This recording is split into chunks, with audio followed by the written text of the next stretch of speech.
ओम श्री साई राम। श्री सत्य साई बाबा की अमृत वाणी विद्या वाहिनी अध्याय 9 से लिया गया।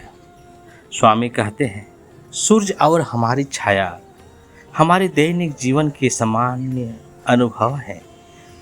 उनसे हमें कौन सा महत्वपूर्ण पाठ सीखना चाहिए? भगवान प्रेम पूर्वक मार्गदर्शन करते हैं।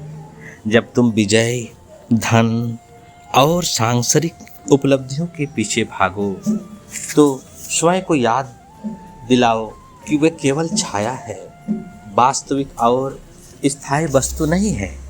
जब सूरज तुम्हारी पीठ के पीछे होता है, तब क्या तुम अपनी छाया को पकड़ सकते हो? चाहे लाखों वर्षों तक उसका पीछा करो, वह तुमसे आगे ही भागते रहेगी और कभी तुम्हारे हाथ नहीं आएगी। लेकिन यदि तुम सूर्य की ओर मुड़कर आगे बढ़ो तो देखो क्या होता है। छाया तुम्हारे पीछे आ जाती है और एक सेवक की भांति तुम्हारे कदमों का अनुसरण करती है।